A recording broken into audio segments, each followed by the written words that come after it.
Salut à tous, bienvenue sur 1 + 1 = 3. Je suis Kevin.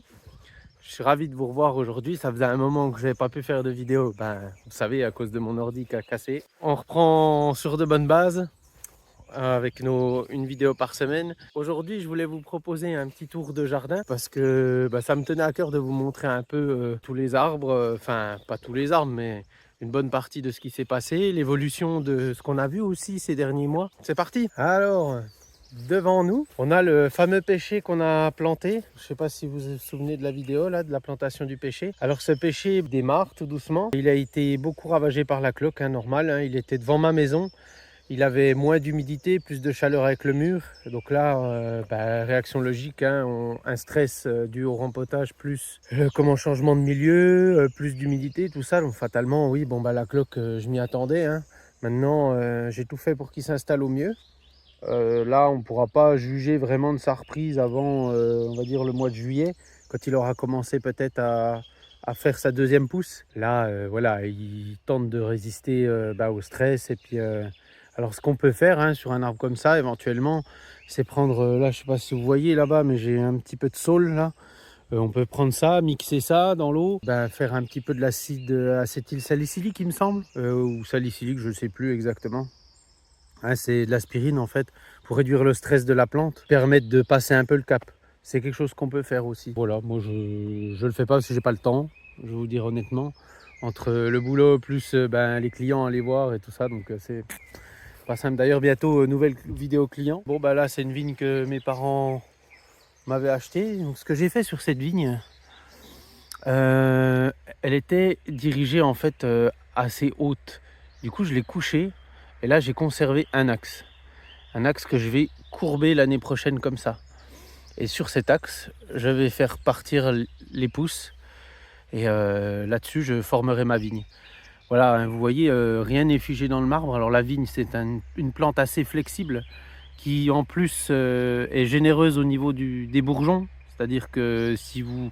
Là, ce que j'ai fait tomber tous les bourgeons des branches là pour concentrer vraiment la pousse sur une branche qui m'intéressait. Donc malheureusement, j'ai pas eu de pousses qui sont ressorties vers le porte-greffe.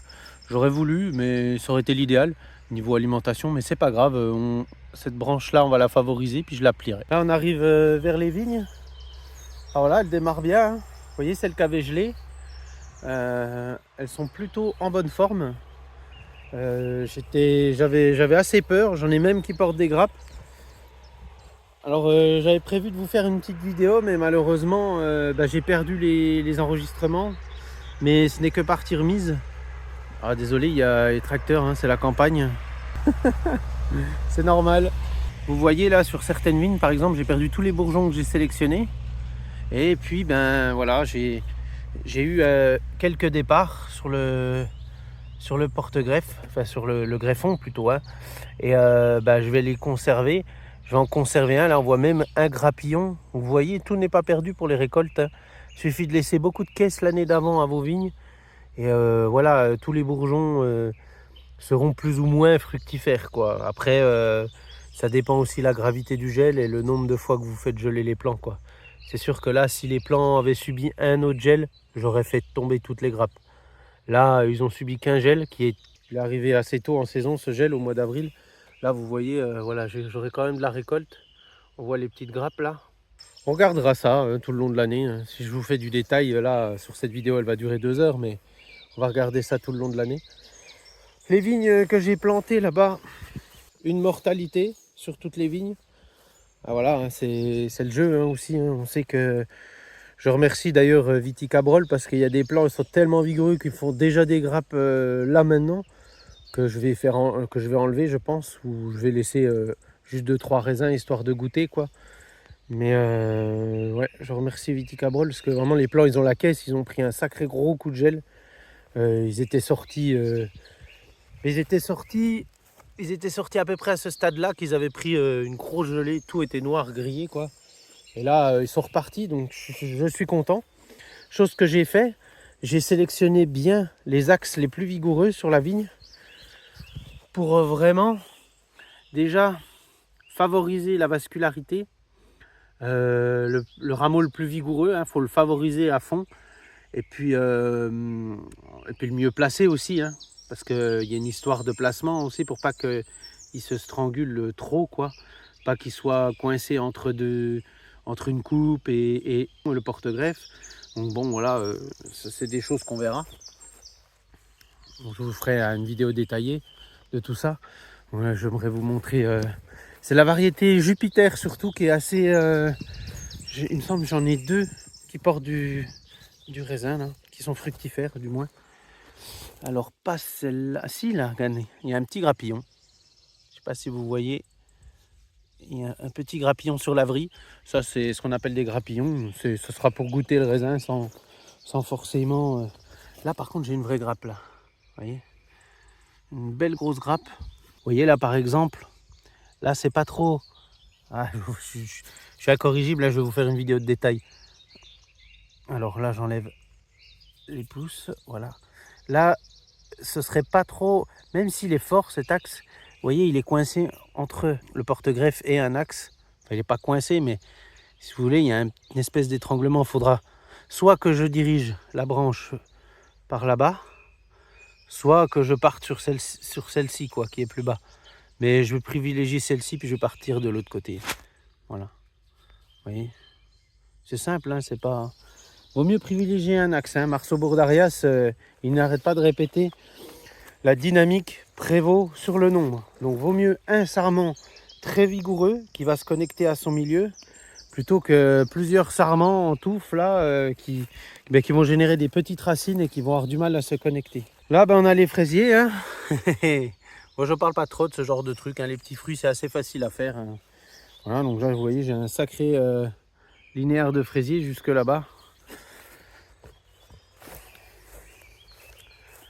Voilà.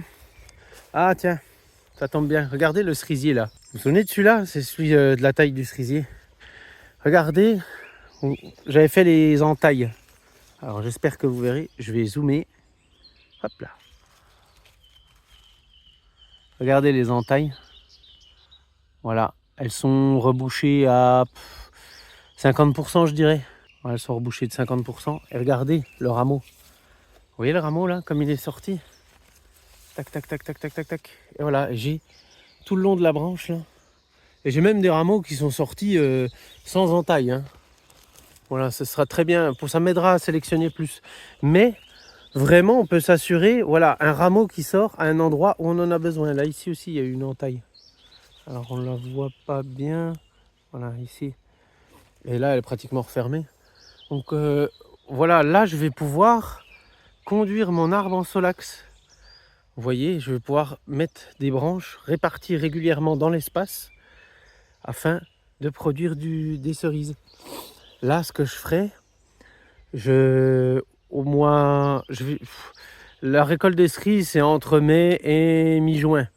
Donc, vers le mois de juillet, un peu avant l'aoutement, ce que je vais faire, je vais pencher les branches là, comme ça, pour les mettre à fruit. Voilà, voilà. Donc, ça sera une pratique à faire. Et puis voilà, donc celle-ci, ben, elle va me donner du fruit l'année prochaine, je pense. Et puis ensuite, elle sera coupée, peut-être ou peut-être pas. On va voir ce que je vais faire.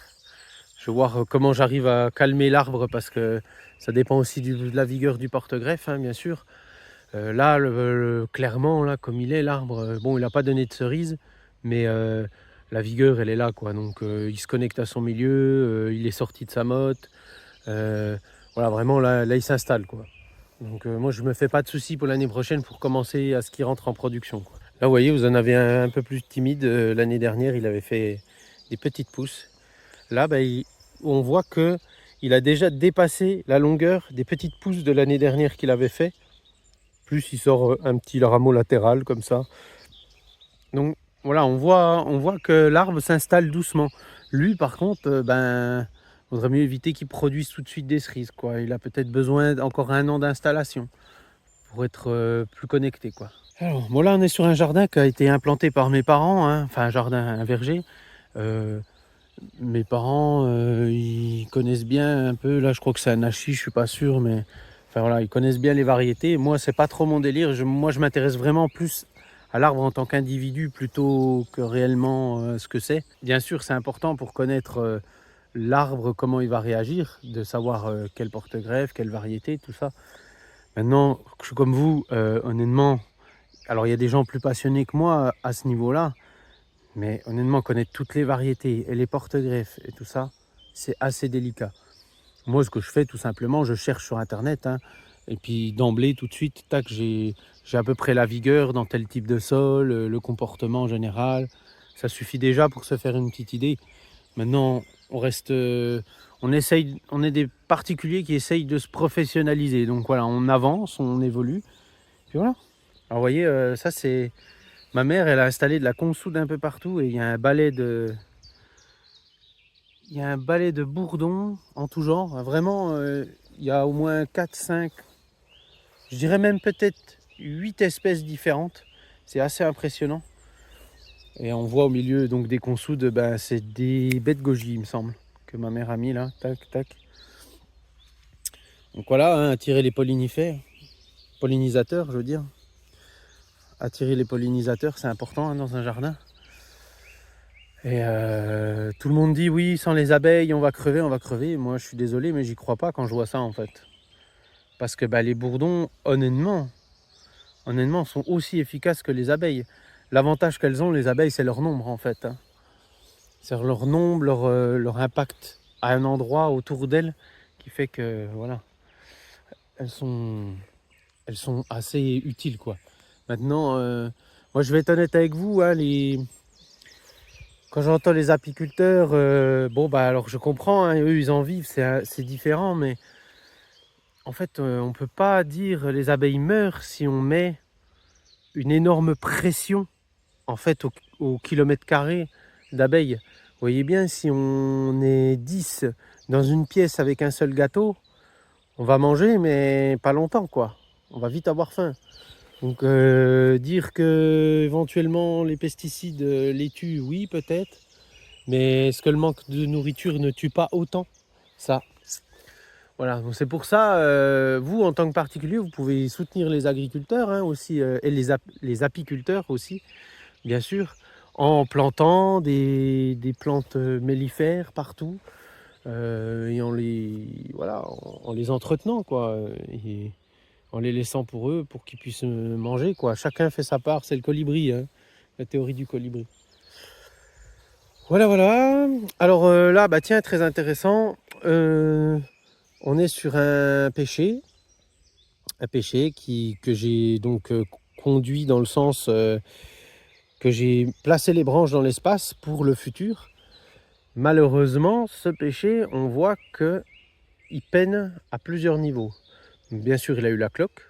Donc là, les feuilles restantes, bon, bah, elles vivotent quoi. Là, il est dans un mode, à mon avis, un peu survie.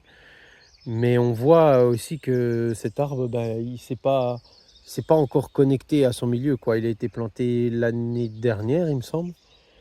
L'année dernière ouais, l'année dernière, c'est ça. Et donc là, il n'est pas sorti de sa motte, là. L'arbre, il n'est pas connecté, là. Il fait pas de pouce, il végète. Donc, vous voyez, l'importance d'avoir des racines nues, ça aide un petit peu quand même. Hein. Bon, on a vu aussi avant le pêcher là-bas qui a été rempoté. Bon, bah, il est un peu dans le même état, ils sont en stade stationnaire. Mais à mon avis, voilà, il ira pas. Il faut leur laisser du temps. Hein. Ça, des arbres comme ça, vous essayez de les former, vous taillez le sec, mais il faut vraiment attendre qu'ils fassent des vrais pousses avant de commencer à dire voilà, j'enlève ça, je garde ça. Là, il a besoin d'un maximum de feuillage pour partir, quoi. Après, cependant, on peut être optimiste. On voit des choses comme là, ici, là, des départs, ici, ici et ici. Donc, c'est qu'il y a quand même une volonté. Il part. Voilà. C'est une analyse. Voilà, faut voir dans le temps. Hein. C'est pas quelque chose qu'on peut. Vous voyez là, hop, on va enlever ça. Ah bah non, c'est pas un pêcher. Ah si, c'est peut-être un pêcher lisse. Je sais pas. Voilà, on enlève les fruits, hein, bien sûr. Hein. C'est inutile à un arbre. Produire des fruits, ça coûte extrêmement cher. Là, bon, bah, c'est la zone un peu petits fruits. Donc cassis, groseille, voilà, mûre. Voilà, il y en a un petit peu. Hein.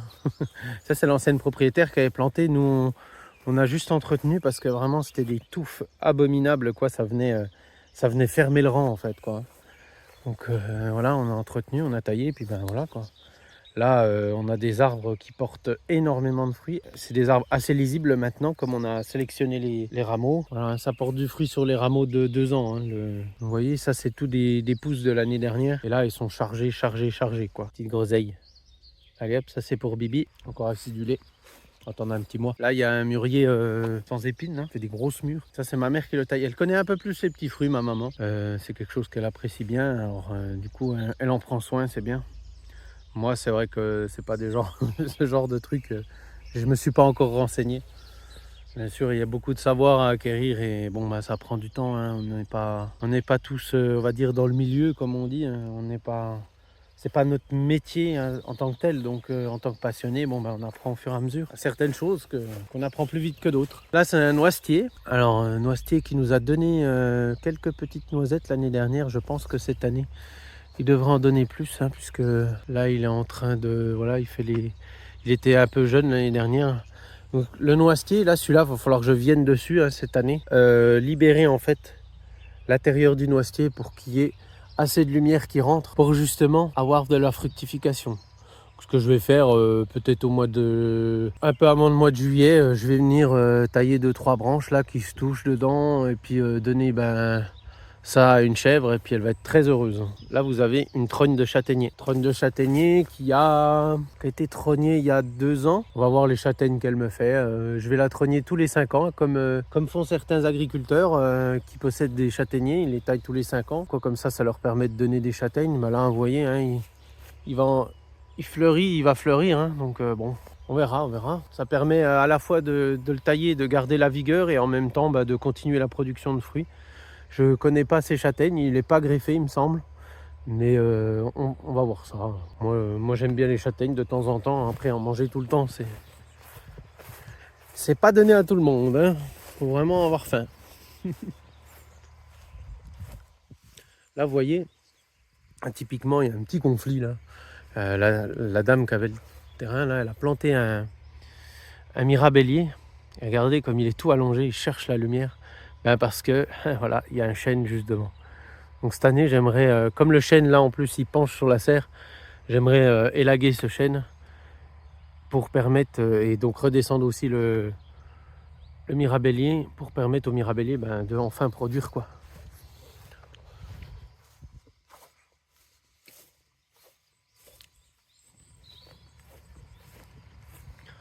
Bon, on arrive vers le mirabellier dont je vous ai parlé, qui s'est fait bouffer par les chenilles. Alors regardez comme il est beau. J'ai plein de mirabelles. Voilà. Voilà, donc j'ai pas pu sauver quelques feuilles, mais franchement, j'ai sauvé une bonne partie. Grâce à ma décoction de rhubarbe, j'ai fait 5 passages tous les jours, en 5 jours, pour essayer de vraiment déglinguer les chenilles. Et donc les oiseaux m'ont bien aidé hein, aussi. Mais je suis très content parce que j'ai sauvé la production juste à cause de, grâce à ça. Je remercie encore Manu et Sophie, hein, parce que sans eux, comme c'est mes maraîchers, ils vendent de la rhubarbe et ils m'ont gardé les feuilles. Donc ça m'a permis de faire cette décoction parce que j'en ai pas assez de feuilles sur le terrain. Et ouais, là vraiment, je suis très content. J'irai leur amener un petit panier de mirabelles. Voilà. Un petit poirier qui se porte bien. Ce sera un poirier multi-axe, hein, vous voyez. Il a perdu sa tête, donc fatalement, soit je repartais sur une branche, soit je repartais sur plusieurs branches. Comme j'avais l'espace, je me suis dit, allez, on va faire un multi-axe. Donc voilà, là, ce que vous voyez, c'est les futures charpentières que je vais, plus tard, placer un petit peu dans l'espace, écarté, afin que l'arbre s'étoffe, quoi. Et on a des poires. Attendez. On a des poires par ici, par là. Là. Vous voyez. Ensuite, il y a un coin que je voulais vous montrer. Là, ici, j'ai fait une trogneraie. C'est tous des petits chênes, en fait, qui poussaient des grands chênes là-haut. Et si vous voulez, en fait, les houppiers se touchaient, en fait, quoi, les branches se touchaient. Et je me suis dit, mais mince, quoi, tout poussait vers l'avant, en fait, comme ça. Ça faisait des arbres déséquilibrés, assez dangereux, on va dire. Et là, de les avoir tous trognés, il y avait même des châtaigniers dedans, il y avait plein de... non, en fait, il y a 3 essences, hein. Chêne, châtaigne et saule. Un petit peu de chêne, châtaigne, saule, noisette. Ouais, il y a 3-4 variétés quoi dedans. Mais il y a plus de chêne quand même. Donc vous voyez là, vue de derrière. Voilà, vue de derrière, ce que ça donne. Voilà, tout ça c'est des trognes. Ça va me servir de petit bois de chauffe. Des arbres que je vais maintenir comme ça. Et ça fait une double haie en plus. Avec la grande haie, grands arbres très anciens. Ça, les oiseaux, ils adorent ça. Les double haies, c'est vraiment quelque chose qu'ils affectionnent particulièrement. Et là, en plus, vous voyez, il y a un tapis de ronces. Donc là, tout là-bas, hein, jusqu'au bout, il y a plein de merles qui font leur nid. Alors, ça n'arrange pas mes affaires pour les fruits. Parce que les merles, voilà. Ça peut tout bouffer, un merle. Mais bon, vous savez ce que c'est le vivant? Le vivant, c'est plus de vie et encore plus de vie. Et s'il y a plus de merles, il y a plus de crottes. Et s'il y a plus de crottes, le terrain est plus fertile. S'il y a plus de merles, il y a aussi plus de prédateurs. Donc plus de vie. C'est voilà, c'est faut accepter aussi hein, de ces choses-là. On peut pas tout contrôler. Hein. Qu'en verger ou vraiment, et encore même en verger, je pense qu'ils doivent être embêtés par les oiseaux. Voilà, donc on va avoir des belles pommes cette année. J'ai pas encore fait la sélection des pommes, va falloir que je m'y attelle. On atteint le stade le stade noisette, hein, même un petit peu plus sur certains arbres. Hein. Vous voyez là des bouquets comme ça, là faut absolument. Là, on a 4 pommes. Faut vraiment enlever 2 pommes quoi, au minima. Parce que là, vous voyez cet arbre là, exemple, là, il y a 3-4 bouquets, donc il y a 3-4 fruits par inflorescence, c'est beaucoup trop dangereux. De 1, ça va lui coûter, regardez, tous les fruits là sont à maturité là. Ça va lui coûter beaucoup trop cher en ressources. Et ensuite, il pourra même pas, là les fruits, il va y avoir de l'expulsion là. Quand les fruits auront atteint un diamètre, les plus faibles vont sauter en fait. Et toute cette énergie qui a été faite pour mûrir les autres, qui vont sauter, elle est perdue en fait par l'arbre. Donc autant le faire maintenant, économiser son énergie. Et ce que ça a pour rôle aussi, c'est de lui éviter d'alterner. Et oui, parce que si vous lui demandez beaucoup à l'arbre cette année, l'année prochaine il ne fait pas de fleurs, il fait de la pousse végétative. Donc voilà, c'est ça ce qu'on appelle conduire un arbre, c'est voir l'arbre comme un réservoir énergétique et piloter son énergie. Il n'y a rien d'ésotérique là-dedans. C'est piloter vraiment l'énergie qu'il a. Comme vous, dans la journée, vous ne pouvez pas tout faire, quoi. Et un arbre, c'est pareil. D'une année sur l'autre, il a besoin de garder des réserves énergétiques. Voilà, on voit qu'il y a des rameaux qui sont un peu plus fructifères que d'autres. Je pense qu'ils sont peut-être mieux exposés ou voilà. Après, c'est une histoire d'hormones, hein, c'est difficile à dire. À terme, voilà, les rameaux, ce serait idéal qu'ils soient penchés comme ça. Parce que là, on aurait beaucoup de bouquets à fruits. Là, vous voyez, sur ce seul rameau, il y a 1, 2, 3, 4, 5, 6 bouquets à fruits, quoi. Donc, potentiellement 6 pommes. 6 belles grosses pommes. Et ça, il n'y a pas de souci. Je pense qu'il peut alimenter, 4 pommes, vu le diamètre du bras, mais voilà. Ça, on verra ça. Hein. J'ai fait faire un équilibre fruit au boulot, là, en inox. Je vous montrerai. On va faire une vidéo dédiée. Voilà, hein, les arbres se portent pas mal. On a eu des gros dégâts de chenilles, mais les oiseaux ont vraiment fait le taf. Hein, vraiment. Moi, je voulais surtout sauver les mirabelles parce que on adore les mirabelles. Et puis, ma femme surtout adore les mirabelles. J'ai vraiment voulu prendre soin de cet arbre. Et je suis content, ça a marché. Même si les oiseaux ont fait quand même 90% du travail, il faut dire ce qui est. Voilà, ça c'est un prunier. Alors mon père il m'a dit, il me semble que c'est un quetch d'Alsace ça. Alors vous voyez l'importance de faire attention de ce qu'on plante. Mon papounet c'est un amour, hein, je le dirai toujours. Il a tout fait pour moi. Et mon père il a à cœur d'avoir plein d'arbres fruitiers, tout ça. Mais vous voyez, c'est une chose qu'il faut réfléchir parce que ça, un arbre comme ça devient immense.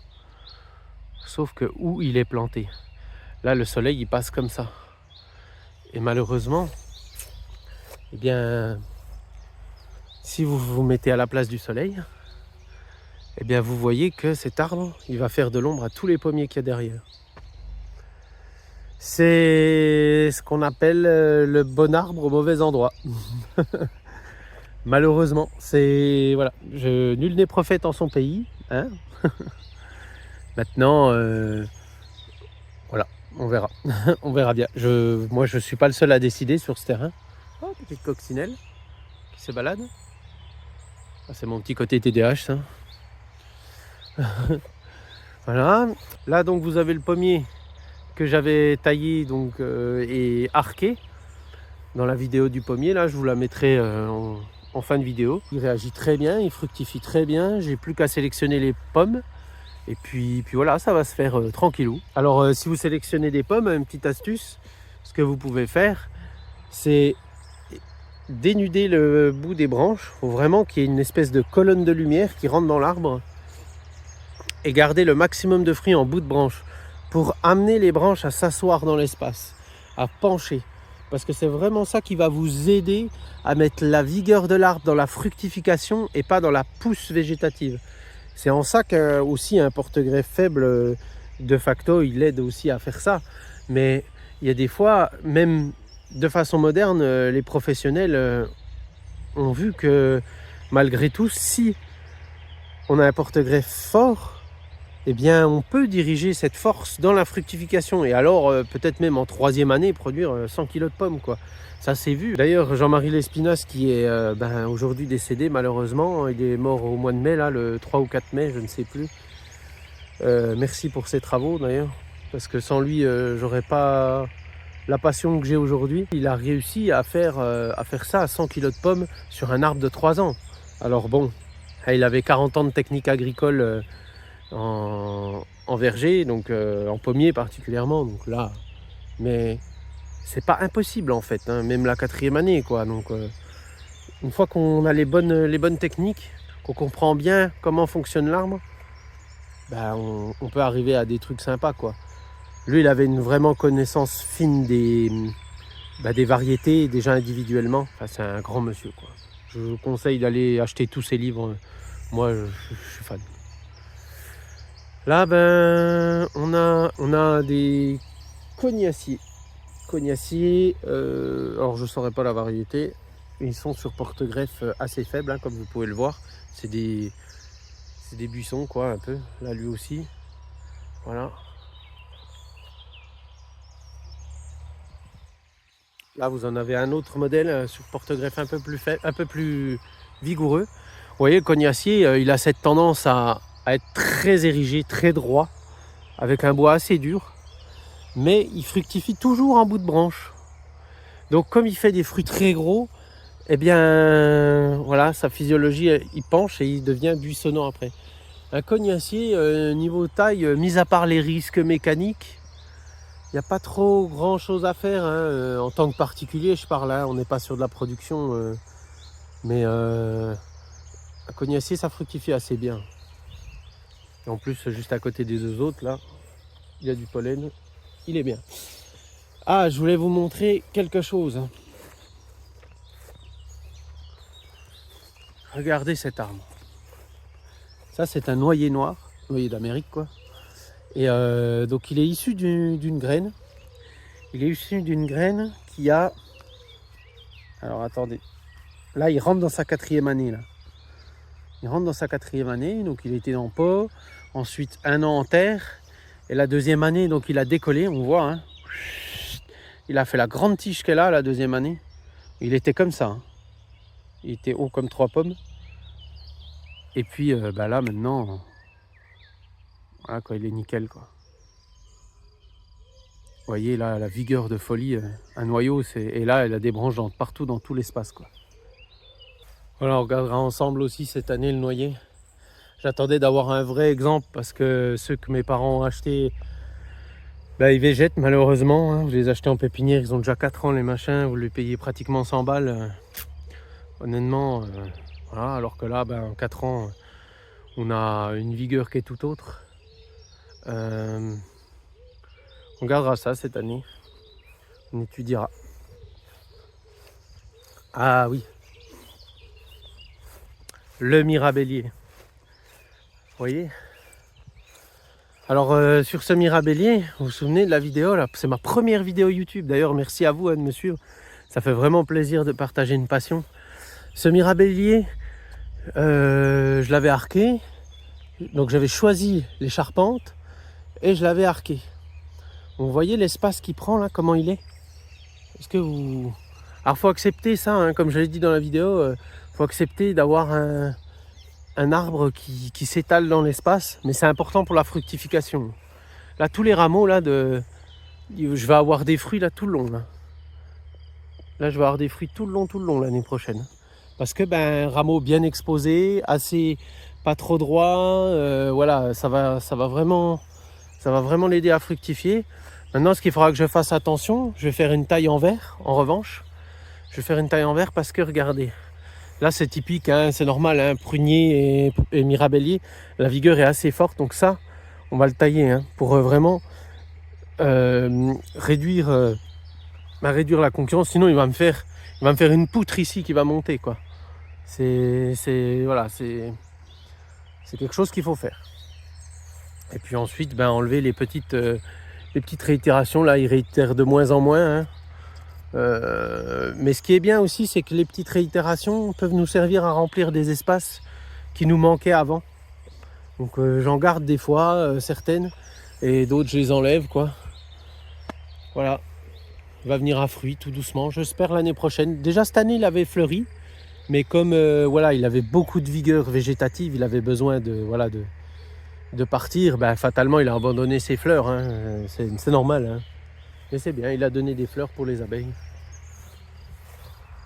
Alors, et maintenant le clou du spectacle, le petit cerisier qu'on avait taillé avec la méthode ancienne de la taille du cerisier. Alors, lui aussi, je suis venu l'asperger 5 fois de décoction de rhubarbe parce que, voilà, vous voyez, les chenilles, elles s'en sont données à cœur joie. Alors, un ravageur, il s'attaque à un arbre, bon, il y a plusieurs raisons pourquoi il s'attaque. La proximité, le fait qu'il soit pas si loin, et une autre raison aussi qui peut être la difficulté de l'arbre. Et sur cet arbre, ça fait 4 ans que je le vois, et je me pose certaines questions. C'est pas qu'il n'arrive pas à pousser, mais toujours, il manque toujours de vigueur. Je pense que c'est dû à son porte-greffe qui a du mal dans les sols humides. À la sortie du printemps, il fait ses fleurs, mais il finit toujours par abandonner ses cerises. Alors je pense qu'il y a il y en a quelques-unes des cerises, mais il n'y en a vraiment pas beaucoup. Ça, plus chenille, plus qu'il y a eu une attaque de pucerons aussi, couronné là-dedans, l'arbre ça l'aide pas. Donc il y a plusieurs solutions. Vous voyez que c'est une taille qui marche pour qui a marché pour la fructification. Maintenant, bon, il a perdu ses cerises, tant pis. C'est pas un problème. Il y a plusieurs solutions. Soit on le ratiboise et on repart sur un axe vigoureux qui lui va se connecter facilement à son milieu et qui va s'élancer et qu'on va pouvoir former au mieux. Soit on le laisse pousser et on le laisse prendre sa place. Souvent les porte-greffes faibles, ils aiment pas trop être taillés, hein. Il y a toujours cet équilibre délicat entre la vigueur et la taille. Parce qu'un arbre très vigoureux peut supporter plus facilement une taille, mais un arbre moins vigoureux, dès qu'il va lui arriver un pet de travers, ça va être difficile pour lui de repartir. Donc là, cet arbre-là, je vais le laisser tranquillou cette année, et on va voir l'année prochaine comment il se comporte. Alors, il faut savoir qu'un cerisier, tout le temps, il finira par mettre des cerises en bout de branche, et un jour, vous ne pourrez plus les choper, quoi. Maintenant, un cerisier en arboriculture fruitière, souvent il renouvelle les branches tous les 4 ans, c'est-à-dire qu'il le taille régulièrement, quoi. Les anciennes branches, il les enlève un peu à l'image, vous voyez, des cassis, quoi. Au bout d'un moment, les vieux rameaux, clac, on les enlève au profit de jeunes rameaux. Et là, ce qu'on va chercher, voilà, en coupant des rameaux, c'est des réitérations comme on voit à la base là ici. On va chercher ça pour refaire une nouvelle branche fruitière, quoi. Voilà, certains peuvent considérer ça comme un échec. Moi j'apprends en fait, hein, cet arbre m'apprend beaucoup de choses. Il me plaît bien, c'est un défi un peu cet arbre. Moi je fais attention à le pailler tous les ans, ça fait 4 ans qu'il est paillé. Normalement la biologie elle a la caisse en dessous, sur 1 mètre au moins. Donc niveau biologique j'ai fait ce qu'il y a à faire. Alors peut-être voilà, c'est pas moi qui l'ai planté, hein, c'est peut-être un arbre en pot, c'est sûr même. Je sais pas, on va affaire à suivre, on va regarder ensemble. Moi j'ai pas de honte à partager mes entre guillemets échecs, hein. Comme disait Nelson Mandela, soit je gagne, soit j'apprends. Donc moi j'apprends là. Donc cet arbre m'aide à comprendre que peut-être soit un porte-greffe plus faible ou qui est mal adapté au milieu a besoin qu'on le laisse tranquille tout simplement. Ou alors, on verra, selon la fructification, l'année prochaine, pour refaire sa structure, quoi. L'année prochaine ou l'année d'après, on n'est pas pressé, hein, c'est pas... Maintenant, si plus on attend, et plus il a du mal. Vous voyez, si la branche là, elle vieillit en fait, par exemple, plus on attend, et plus les bourgeons de la couronne là s'endorment et ont du mal à repartir. Et plus il faut lui donner une pétée, en fait, le couper assez fort, quoi, genre couper là et là, quoi, pour justement qu'il réitère. Alors on verra ce qu'on va faire. Voilà. Et je voulais vous montrer aussi un pêcher qui a été réitéré il y a 2 ans là. Vous voyez là, la vigueur est différente, hein. On voit par rapport aux autres pêchers qu'on a vus. Lui, il est clairement connecté à son milieu, il arrive plus facilement à lutter contre la cloque, donc il en a moins souffert. Voilà, après on n'est pas dans le sud, hein, on est en Bretagne. Au bout d'un moment, le bon arbre au bon endroit, hein, mais on arrive quand même à avoir des pêches, hein. C'est pas pour autant qu'on n'y arrive pas. Maintenant, voilà, c'est un concours de circonstances et de saison, quoi. Voilà pour ce petit tour de jardin, j'espère que ça vous aura plu. N'hésitez pas si vous avez des commentaires, si vous voulez que je vous aide avec vos arbres. Moi je suis très heureux de vous conseiller, je suis très heureux de vous aider. Ça me fait du bien, je me sens utile. Et voilà, n'hésitez pas, si vous avez besoin de conseils, faites appel à moi. On se retrouve pour les prochaines interventions. Ciao, ciao!